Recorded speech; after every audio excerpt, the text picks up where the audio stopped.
Namo Buddhaya. Good morning, dear Dhamma brothers and sisters, and welcome to Nalanda's Sangha Day Observance on Facebook Live. We are very happy and very honored to host a special interview with the most respected Venerable Ajahn Jayasaro on this auspicious occasion. Today's interview is part of a series planned by Nalanda Institute. This series aims to share invaluable wisdom from prominent Buddhist teachers about our spiritual practice and the current issues affecting Buddhism today. The Buddha explained when he held up a handful of leaves to his disciples that it represented the teachings he had taught them that were appropriate for their liberation. We, reflecting that over time, leaves may escape the hand, realize we must make the effort to learn and reflect on these teachers' wisdom for our benefit and that of future generations. The theme of our interview with Ajahn Jayasaro is Bridging the Gap. In the study and the practice of Dhamma, we frequently realize that there is a distance, in fact, a gap between where we are and where we want to arrive at. In the case of long-time Buddhists who have been involved with Buddhist centers for many decades and have done a lot of good, as well as gained a lot of knowledge about suttas and meditation, but may not have developed that unshakable faith and true happiness in the Dhamma. Even after many years of listening to talks, association with Dhamma teachers, and participating in Buddhist activities, they are getting no closer to the ultimate goal of enlightenment. So, how do we bridge this gap? In the case of young Buddhists, many are born into Buddhist families, but lack the enthusiasm to study and practice the Dhamma. How can they develop strong conviction and live happily in accordance with the Dhamma? And for those who endeavour to train our minds, have we developed the fortitude, the strength of mind to face the challenges of life, including those presented to us by the present pandemic? Has technology made it so easy to access the Buddha's teachings at the risk of diluting spiritual progress?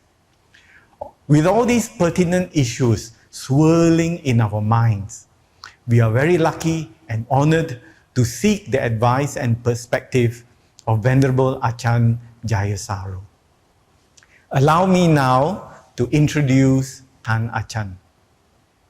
Venerable Ajahn Jayasaro became an anagarika in the year 1978 under the guidance of Ajahn Sumedho. Later that year, he ordained as a bhikkhu under the tutelage of the late Ajahn Chah at Wat Pah Pong in Northeast Thailand. In 1997, Ajahn also served for 5 years as Abbot of Wat Pah Nanachat, the famous international monastery of Ajahn Chah's forest tradition. Ajahn Jayasaro is a well-known and highly respected Dhamma teacher throughout all of Thailand.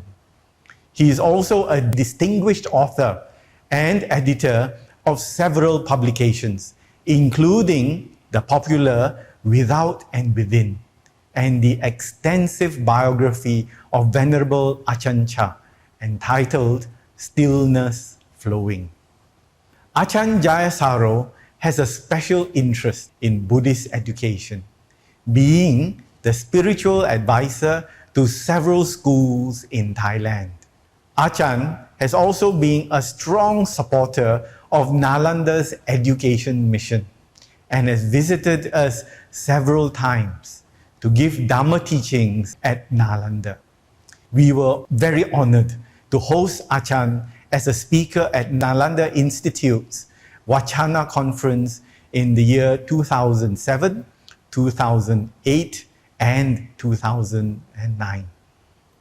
Hosting the interview today is Acharya Vijaya Samaravikrama, whom we fondly know as Uncle Vijaya.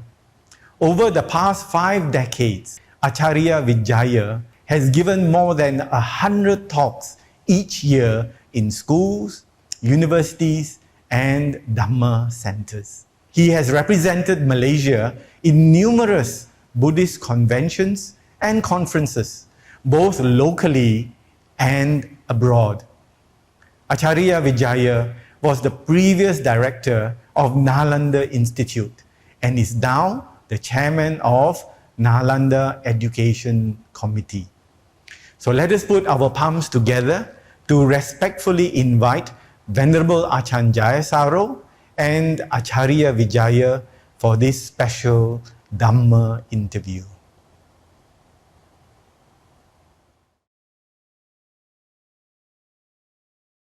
Namo Buddhaya, Tanajan.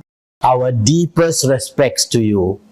Thank you for agreeing to spend this time with us in spite of your very, very busy schedule.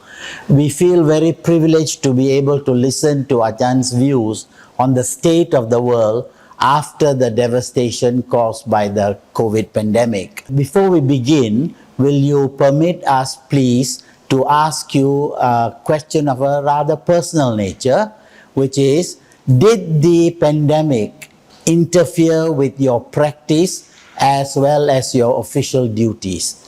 How did you cope with these challenges, Tanajan?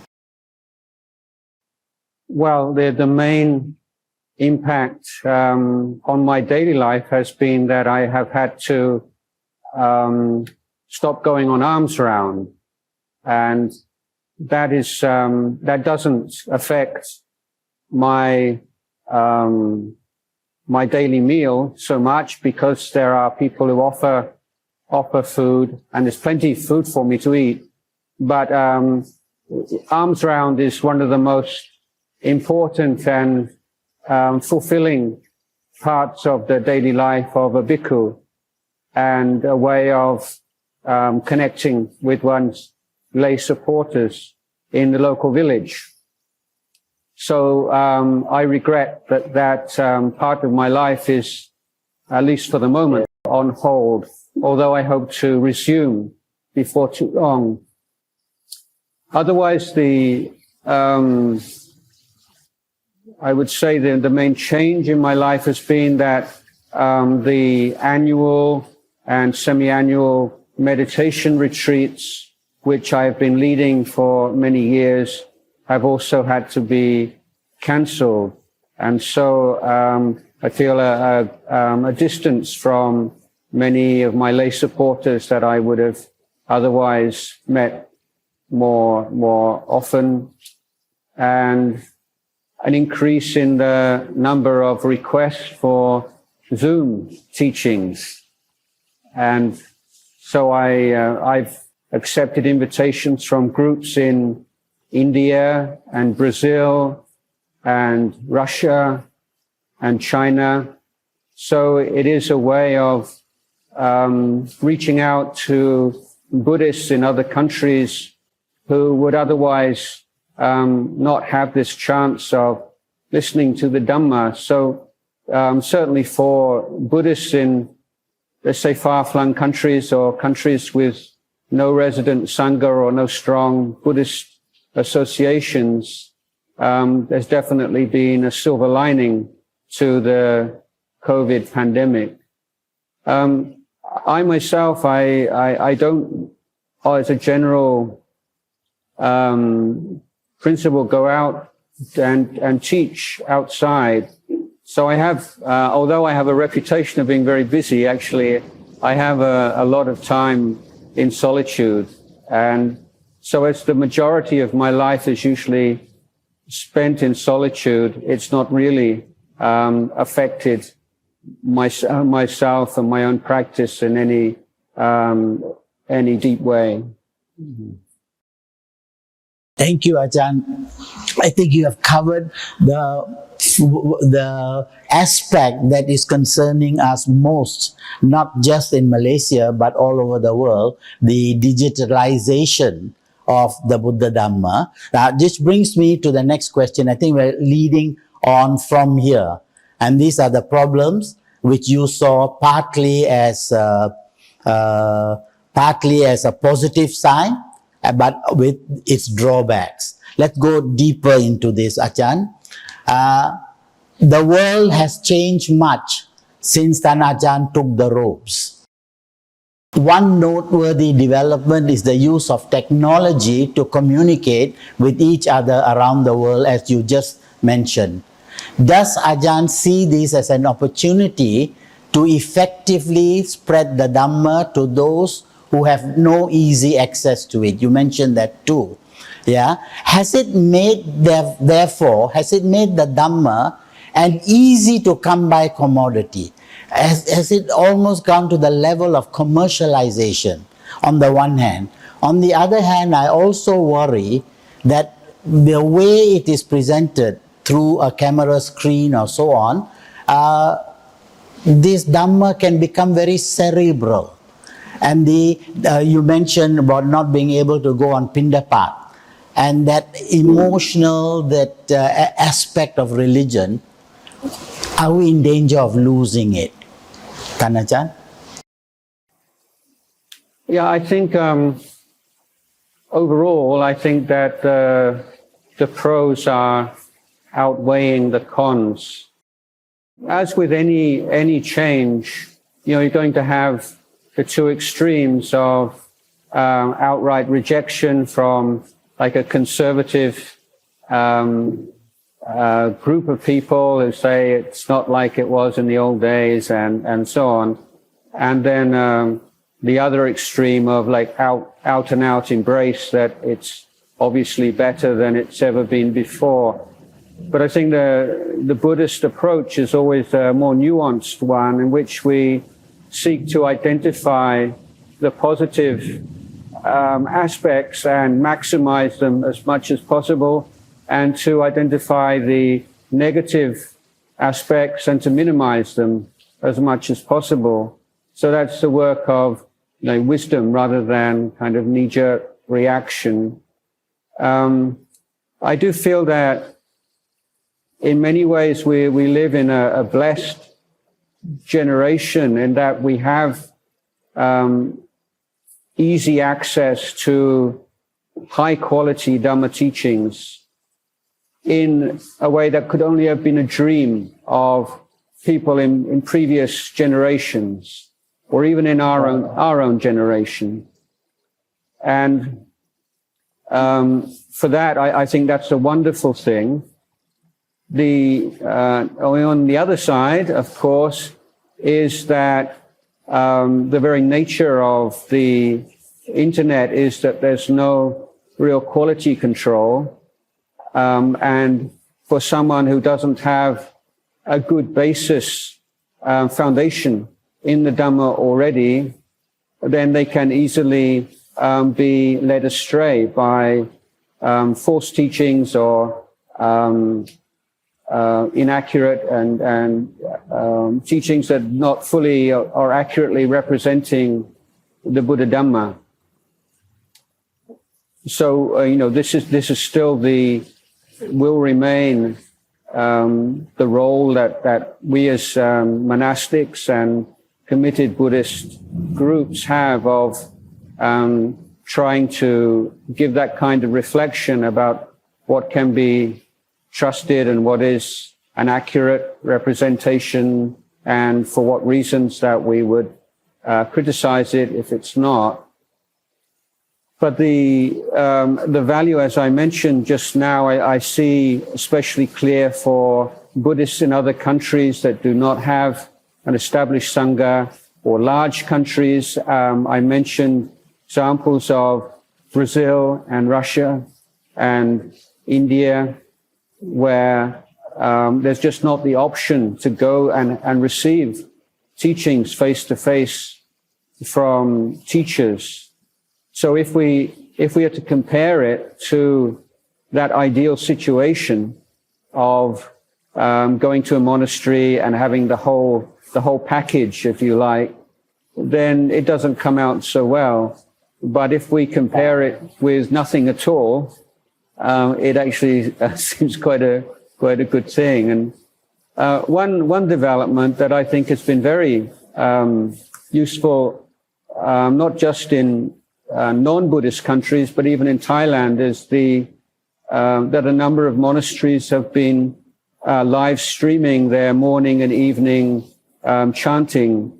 And so that gives people in places like Bangkok and urban areas that feeling of being able to participate in the life of the monastery, and a lot easier for many people to be able to sustain a consistent practice when they feel plugged into what's going on at the monastery, which they respect, and seeing monks or nuns who inspire them on a screen.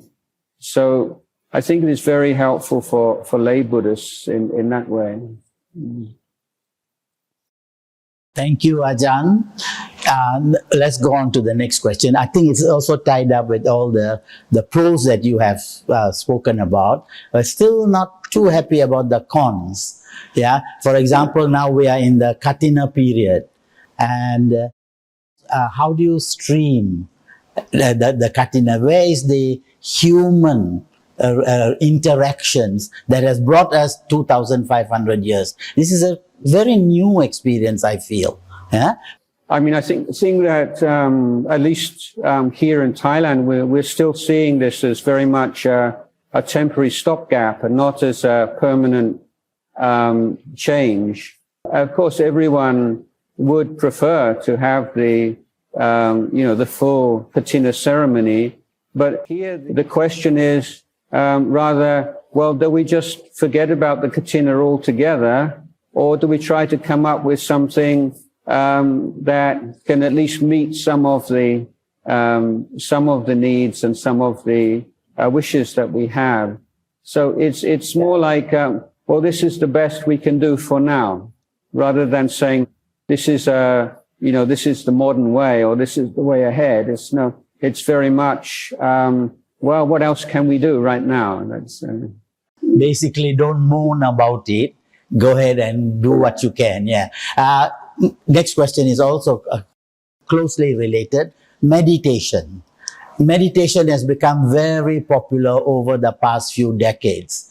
Does Ajahn think this is a positive development which makes human beings calmer and kinder to each other?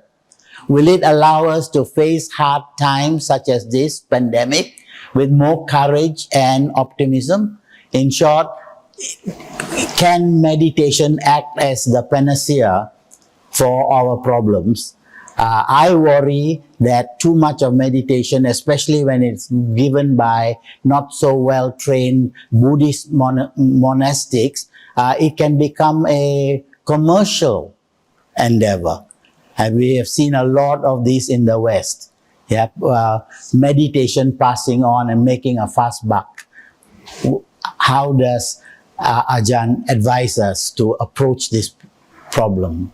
Yeah, well, I think we have to begin with a short analysis of what meditation means, because it's a term that covers like a wide range of activities.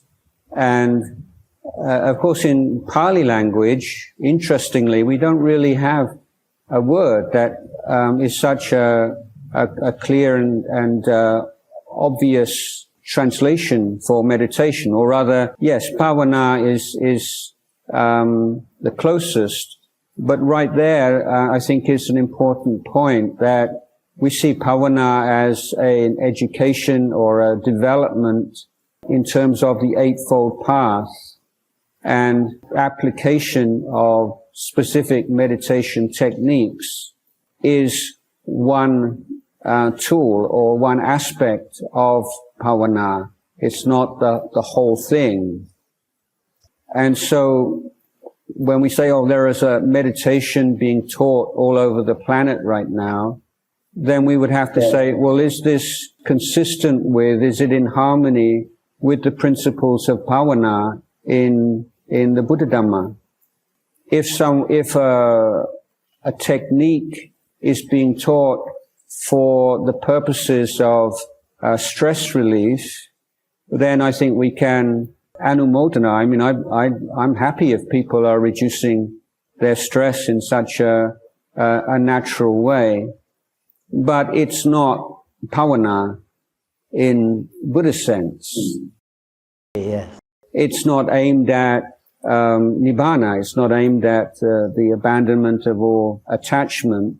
It's taking certain exercises from Eastern spiritual traditions, whether it's Buddhist or Hindu, and applying them with specific mundane goals.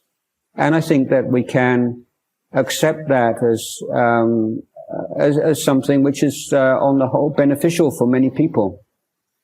I think that what has been a major development over the past 10 or more years is the secular mindfulness movement. And if we are looking at the commercialization, then I think that is the area in which there's most concern. And in many ways it is following the path of yoga, where 40 years ago, the first interest of Westerners in yoga practices, and then over the course of time became big business, and you have so many different kinds of hot yoga and cold yoga and fast yoga and slow yoga, etc., etc. Everyone carving out a niche for themselves in a market. There is an argument that people are so conditioned by living within market economies that they only value something when a price is put upon it, and that in fact they will reject something if it's free. It's not purely like a mercenary consideration.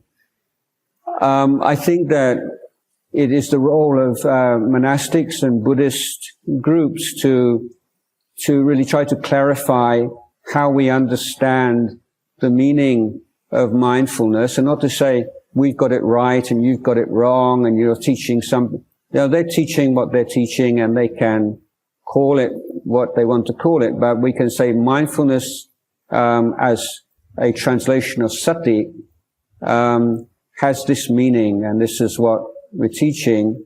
And if the secular mindfulness movement, and again it's so varied, and some of the proponents of the secular mindfulness group are very strongly influenced by Buddhist teachings and consider themselves Buddhist, simply refrain from using Buddhist terminology in order to avoid alienating people from other religious backgrounds. But there are also those who don't have a background, a training, or an understanding of Buddha Dhamma, and so what they're teaching tends to absorb influences from Western psychology and from other, perhaps not necessarily samadhi based systems.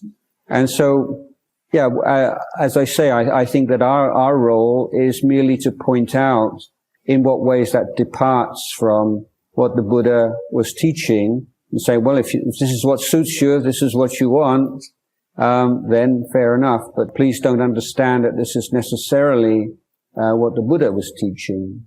So I think we have to protect our own teachings and maintain their integrity, and also very politely to point out in what ways other approaches are similar to and contrast with what we're teaching.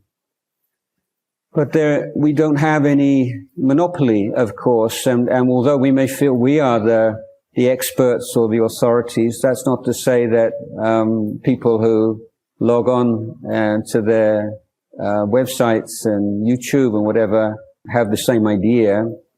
So, yeah, we're living in a multiracial, multicultural, multi-everything environment, and I think we just have to look after what we can look after. Yeah. Yes, we have to look after, see that we don't go the way of Kung Fu. And if you don't watch it, it can get so commercialized that we won't be able to tell that difference between Buddhist bhavana and what is passing off as a help to mankind. May not be. Thank you, Bhante. Just to, if I may, just to add that, the way that, I and I think we use the word commercialization implies criticism. It implies there's something not quite right or not quite appropriate. And that's my opinion, if you like, that I'm very, in my own teachings and books and everything is offered as a free gift. But I would not necessarily conclude that everyone who follows the path of what we call commercialization is necessarily motivated by defilement, or that what they're doing is necessarily harmful. That in certain cases, certain environments, the commercial approach may actually have quite a lot of benefits to it. It's not a path that I would follow, but I wouldn't condemn it out of hand. Yes, yeah, that last remark, I won't give it out of hand, yes. And that's what we need to be able to have the wisdom to see what is wrong and see what is right and get the best out of it. Yes, Bhante. Thank you. Next question. Yeah. Ajahn, you are well known for your success in promoting Buddhist education for present needs, not only in Thailand, but your ideas have been spread to many parts of the world. We in Malaysia are also quite conscious of what you have been doing. Still in line with the discussions that we've been having so far, we would like to know, Bhante, how do we develop more saddha or conviction in Buddhist youths in order to encourage them to live a beneficial Buddhist life following the Buddha's teaching? They may know the technology, they may know how to live, but how does one live a Buddhist life as we have been living it for the last 25 centuries? Is there a difference? How do we get youths to be inspired to follow a Buddhist way of life? I recently, over the last years, getting more and more parents coming to see me and expressing concern that their sons and daughters are rejecting Buddhism and claiming to be without religion. It's quite fashionable amongst young people now to reject religion. I usually say that for me this is another clear example of the way in which middle class Thais or educated Thais see Buddhism through Western eyes. And the influence of the Western understanding of religion and what religion is, and the idea that there is this one thing called religion, has seeped into people's thoughts and perceptions in a way that has gone under the radar. So I would point out that in the West, for a young person, and I was one, to reject religion means you reject the dogmas that you find in the Bible or the Quran. You say, I can't believe this. It doesn't make sense to me. Therefore, I reject your religion. But in Buddhism, this is not a religion which is based upon belief in dogmas. Or to use the terminology that I prefer, is that rather than being a belief system kind of religion, it's an education system kind of religion. And so what happens is that young people see Buddhism as being part of the culture and sort of a conservative relic of the old days. And so they think to reject Buddhism means reject some teaching or other, and the one they choose is usually rebirth. So young people would say, I'm not a Buddhist because I can't believe in rebirth. But I would say, well, it's based upon a misunderstanding of what Buddhism is about. Buddhism is essentially, or our faith that we have in Buddhism is that the Buddha gave us the most excellent, comprehensive, effective means of reducing and eliminating human suffering. So if you say you reject Buddhism, what you're rejecting is the Buddha's method of dealing with human suffering. So I would say to these parents, or to ask their children, or ask them myself, is that I'm interested to know what faults you see in the Buddha's method of eliminating human suffering, and what methods that you have come up with for yourself which you consider to be superior to those of the Lord Buddha. Because this is what it means. If you have been brought up as a Buddhist and now you say, I'm no longer a Buddhist, I reject Buddhism, be aware of what it is you're rejecting. It's not just choosing something that you can't experience and say, I don't believe in this, therefore I'm not a Buddhist.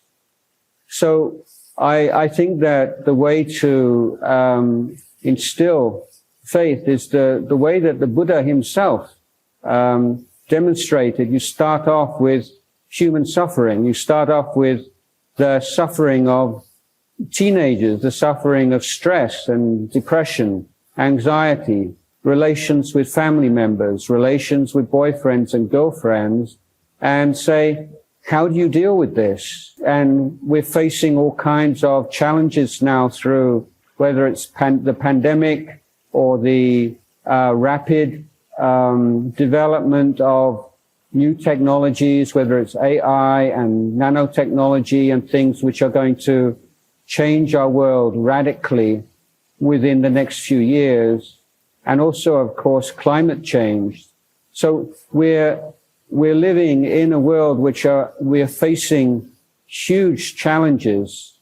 And as Buddhists, we feel that the education that the Buddha gives us, education of our conduct, of our speech, of our mind especially, gives us the best possible tools to be able to navigate the challenges that lie ahead. And so this is how I would speak to young people, and you have to ground it in things that are real to them and which they are concerned with and worried about, and be able to show them in what ways the teachings of the Buddha address those needs and those concerns that they have. Bhante, isn't our problem that we emphasize so much on suffering? True, it's there. True, they can see it. But they turn away from religion because when religion emphasizes suffering, they say, no, we don't want this. We want fun. And a lot of these new religions attract youngsters through the element of fun, through guitar strumming and so on. Can we Buddhists also try and emphasize the third noble truth rather than the first one? I don't think that they're separate. They're just slightly different angles. And a full presentation of Buddha Dhamma has to include both the negative and the positive. I will, carrying on from the point I made just now, I would also point out how we all desire to be happy, but that very few people can claim any great success in that search, and that again the Buddha's, if we on the other side, the cessation of dukkha is the realization of true and profound happiness. These are just one and the same thing, because the Buddha himself said, Nibbanang paramang sukhang. Nibbana is the supreme happiness.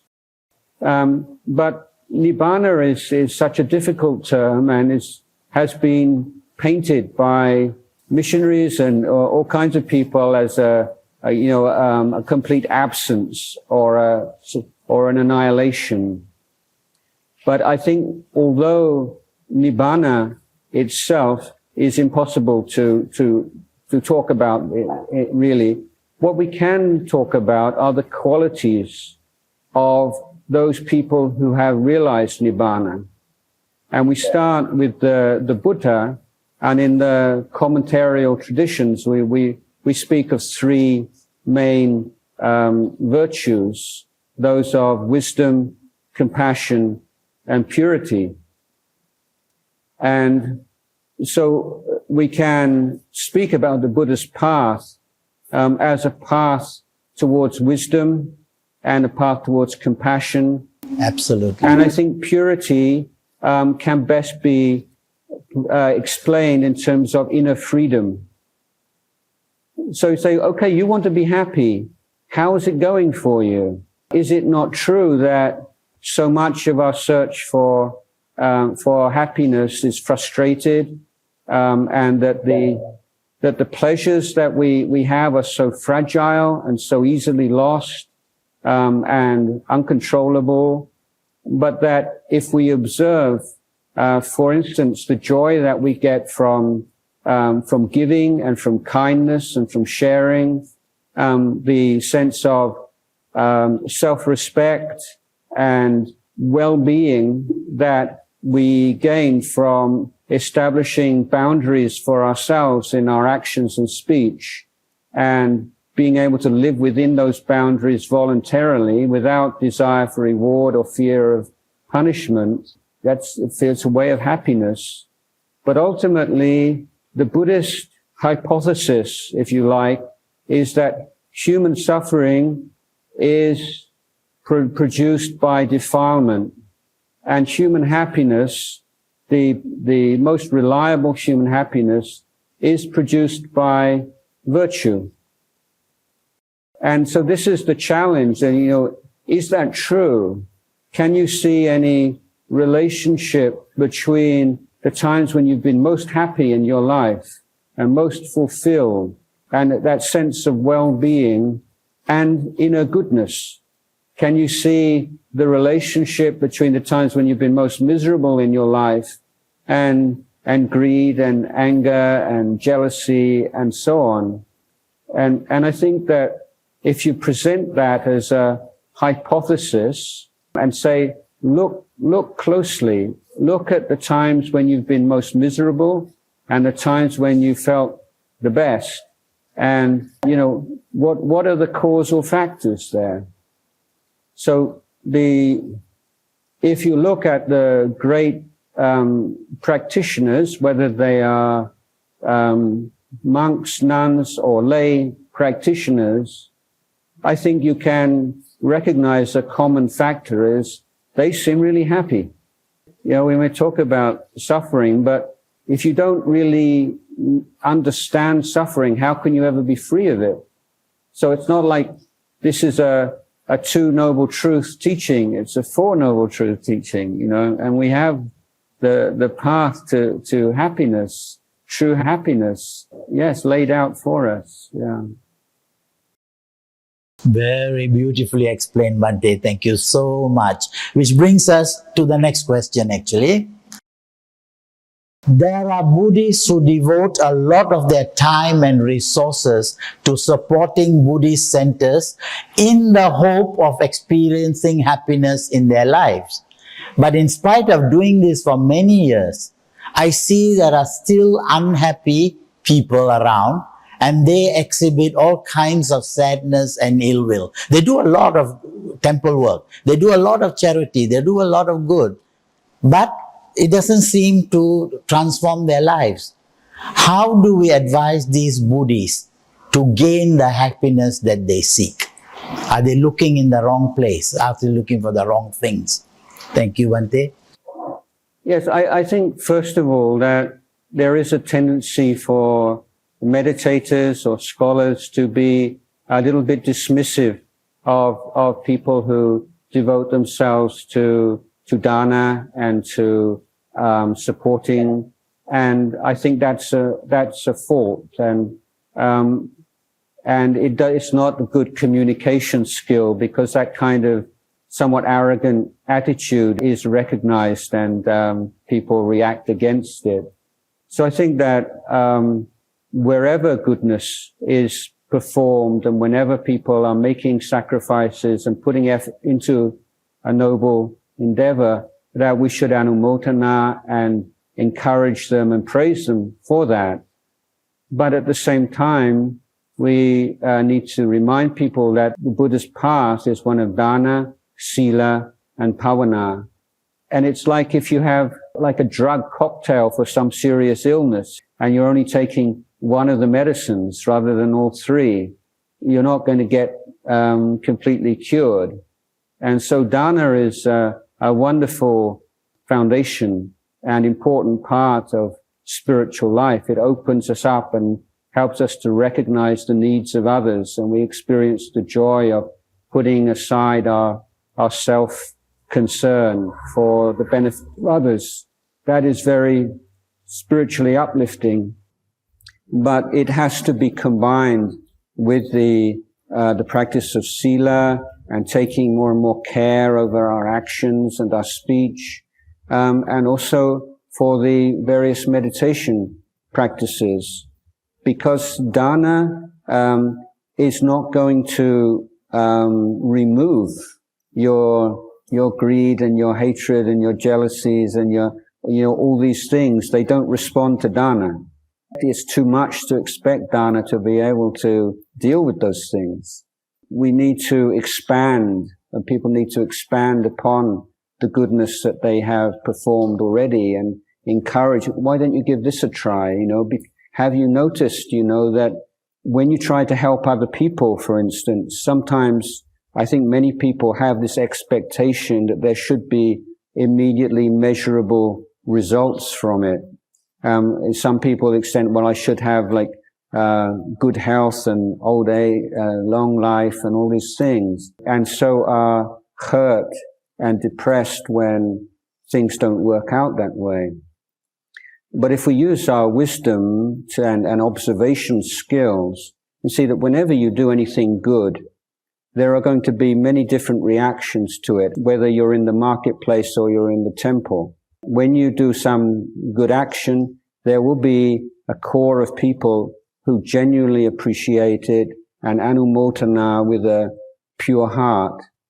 But you're also going to have a second group who express their appreciation and congratulations, but they have some gaining idea. It's flattery. They want something from you. And then there are other people, you do really good things and that you're proud of, but some people are just completely indifferent. They can't see what the fuss is about. And you have other people who are jealous of you when you do good things. And fifthly, there are people who actually don't like it because maybe you're preventing them from getting something that they want to get. So when we do good actions, then this is a good example of how to be fortified by these other elements of the past, particularly the wisdom reflection. Yeah, I'm doing good. I'm doing this for my center or for my temple or for the group or for Buddhism in general. But on a short-term basis, there are going to be people who congratulate me with ulterior motives. There are going to be people who are indifferent. There are going to be people who are jealous. There are going to be people who don't agree and don't like what I'm doing. That's the world. That's the world of the loka dhammas. And so if we want to live in the world and be effective in the world, we have to study the loka dhammas and really understand how they work. Because otherwise they will continually trip us up, and we won't receive the happiness that and well-being that we deserve. I think we have come to the last question, and the last question goes like this. We are lay Buddhists, and some of us have come to know the wisdom of the Buddha late in life. We hear about the Noble Eightfold Path, which leads us to the end of suffering, and we are encouraged by it. Can Ajahn advise us on how to achieve our spiritual potential as lay people? Are we still able to attain levels of enlightenment in this present day and age? Addressed to lay people mostly. Can we become enlightened? Yes, I would say absolutely. And there are laymen and laywomen who have proved this through their life and practice ever since the time of the Buddha. But I think that looking at the goal of practice, particularly for lay Buddhists, that stream entry is the wisest, most appropriate goal. Most of those Arya-Pugalas that, at least that we have records of in the past, who realized their fruit during life as householders, realized stream entry. And there were a small number who realized Sakitagami or became anagamis, but very much in the minority. The important point about stream entry is that it's on its long wandering through samsara. Stream entry indicates that you've done 99.999999% of the work. The Buddha says that there is at most only 7 lifetimes remaining, and they'll all be really good ones, because you'll either be supportive human birth or else be born as a deva. And it's impossible ever to regress and to be born in a lower realm ever again. So, and the simile the Buddha gave us, like the suffering that we've experienced in our wanderings in samsara in the past, is like all the earth in the whole world.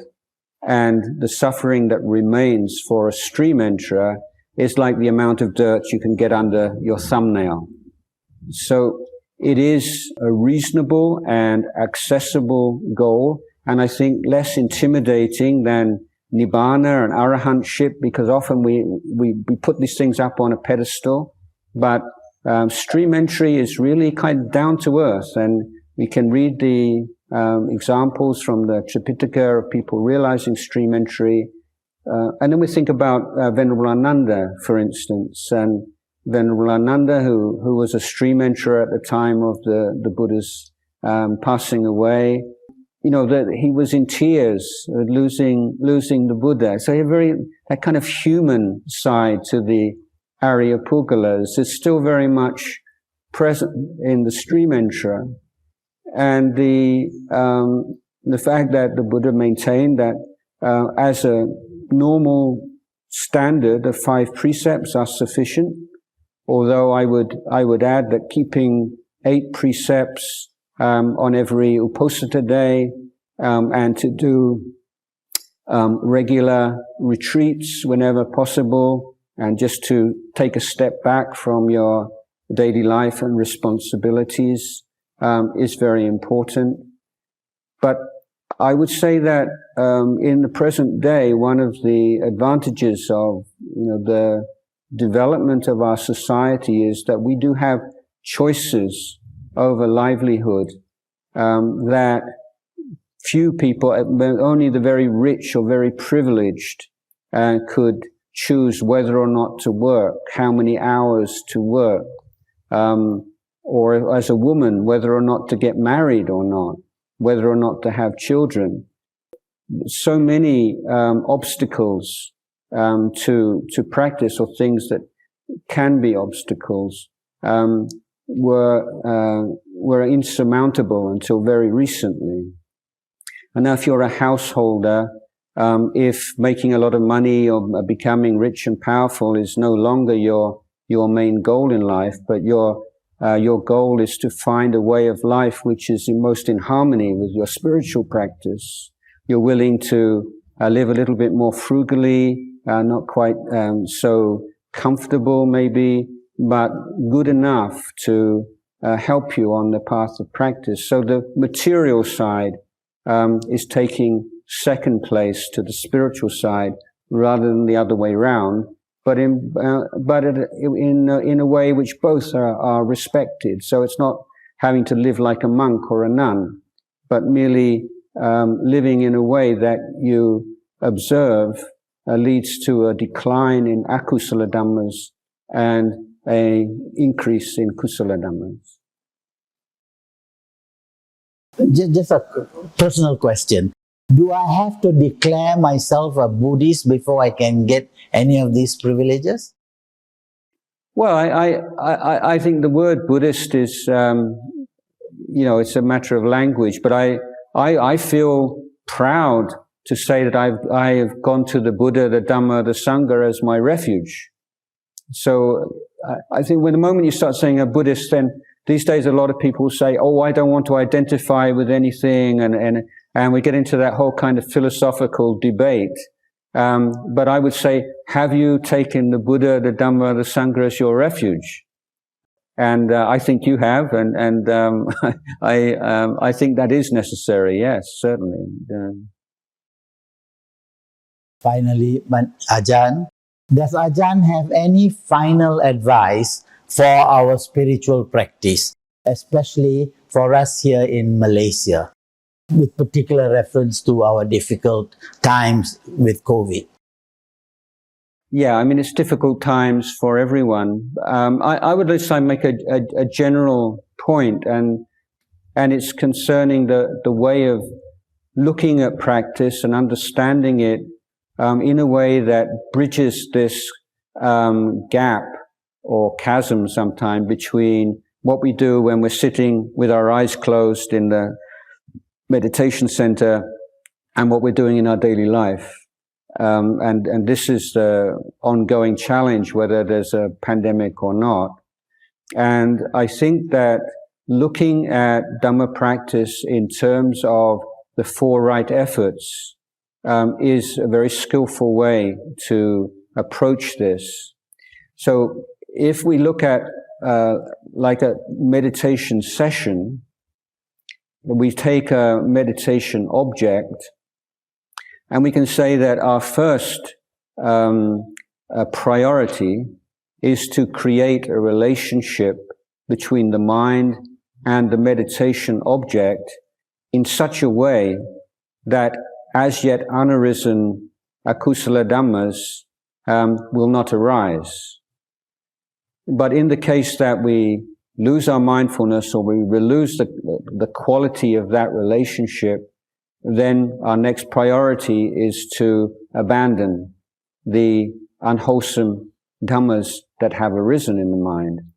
As the meditation continues, then emphasis moves more and more to the cultivation or bringing into the mind the bojjhangas, the enlightenment factors, beginning with mindfulness. And as it progresses, then looking after those bojjhangas, those enlightenment factors, and bringing them to maturity. So we can look at a meditation session in terms of the four right efforts. And in fact, when I was first in Ubon with Ajahn Chah, he would often use the word put forth effort as a synonym for meditation. He would say, okay, go back to your kutis and put forth effort, rather than go back to your kutis and meditate. Now, if we look at our daily life activities, whether it's at home or at work or traveling or whatever we might have to attend to, we can see that even though we're not sitting with our eyes closed or walking up and down, then we have a challenge. How can we prevent as yet unarisen kusala dhammas from arising in our mind? And if they do arise, how can we abandon them? We have the challenge of how can we bring kusala dhammas into the mind, and what kusala dhammas and with what methods in our daily life. And when they have arisen, then how can we take care of them and bring them to maturity? So in terms of those four kinds of effort, there is a clear continuity between what we're doing when we're sitting and walking in formal meditation practice and our practice in daily life. And if there's any point I would like to make is its absolute necessity for creating that kind of continuity between what you're doing when your eyes are closed and what you're doing the rest of your life. Thank you, Ajahn, for this extremely memorable experience. We have gained so much insight into the state of humanity at this point, and thank you for having spared time from your busy schedule to enlighten us. May Ajahn be blessed with good health and continue your services for a long time to come. Sadhu, sadhu, sadhu. I'd just like to say that Nalanda community is in my heart. I've been associated with you all and offering my support and blessings from the very beginning. And COVID prevents me from being able to see you all face to face, but I haven't forgotten you all, and I'm really glad to have been able to share some Dhamma with you today. Sadhu, sadhu, sadhu. Thank you again, Ajahn.